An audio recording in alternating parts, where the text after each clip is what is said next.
Chapter 3, The Surviving Parent. In the eyes of a child, the surviving parent undergoes a transformation almost as dramatic as death. Like the fairy tale character who swallows a magic potion, parent left behind grows enormously in size.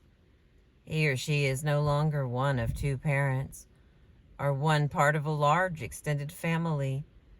He or she is now the only parent.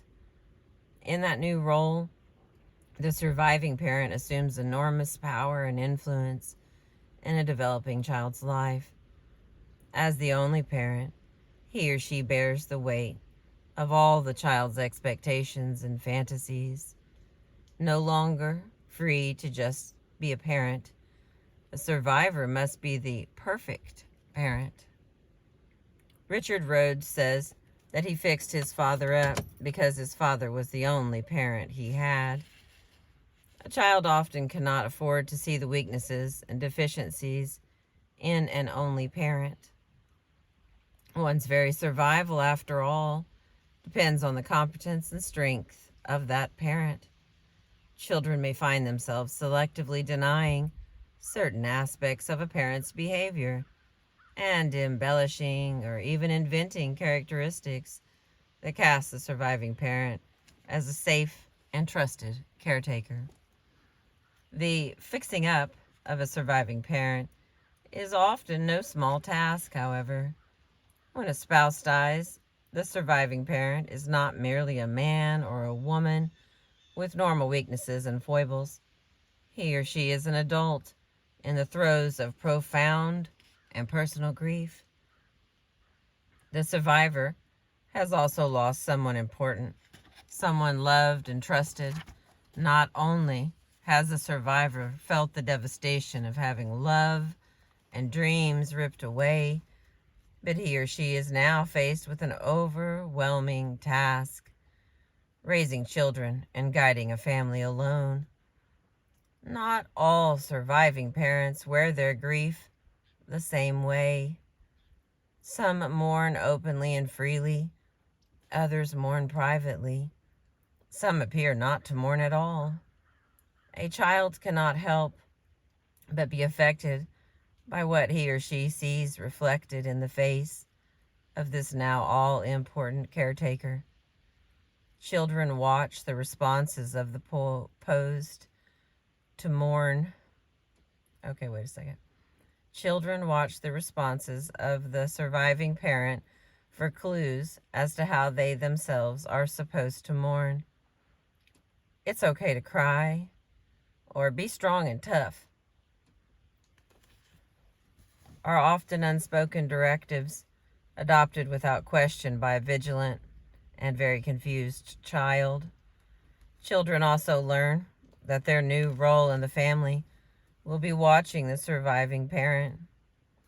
Although he could not articulate it then, one man whose father died when he was 3 now believes that his overwhelming sense of responsibility was born as he watched his mother cry uncontrollably on the day of his father's funeral. When two parents raise children together, they serve as checks and balances for each other. The opinions of one parent are modulated by the advice and guidance of the other. When a child has only one parent, that parent's behavior goes unchecked. His or her influence is often the only influence a child feels. In a divorce, a child loses the family structure of a two-parent household, but does not usually lose the influence of two parents. The child continues to have two separate adults from whom to learn and grow. Several problems arise because grieving families often become closed systems. Family members and friends do not know how to deal with the pain of death and the emptiness of loss. At times out of respect, but more frequently from awkwardness, friends and family members stay away from a grieving family, depriving a child once again of alternatives to the influence of the surviving parent. In the closed system of a grieving family, a child can only hope the powerful surviving parent is benevolent, since he or she will most certainly wield total and absolute control. As they recalled their experiences with surviving parents, interviewees described several parenting styles. The most painful memories were of surviving parents who failed to parent well. Some remembered incapacitated parents whose own emotional response to the loss overwhelmed the child. These parents were felt to be depressed, angry, or incompetent. Others remembered a neglectful parent who became emotionally distant and unavailable. For some, the surviving parent, unchecked by another adult, became abusive. Others recalled a close bond that developed with the surviving parent. In some cases, the bond grew as the child assumed the role of a companion or of a friend. While the child relished the closeness and was initially glad to comfort the parent, these relationships often placed excessive demands on the child.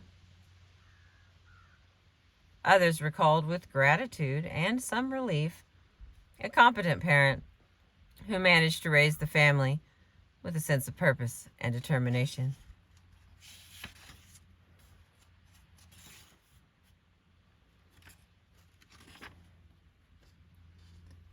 I'm going to stop there and I'm going to start on the next one, the incapacitated parent. Thank you for listening. I appreciate you. This has been the book, The Loss That Is Forever, by Maxine Harris, PhD.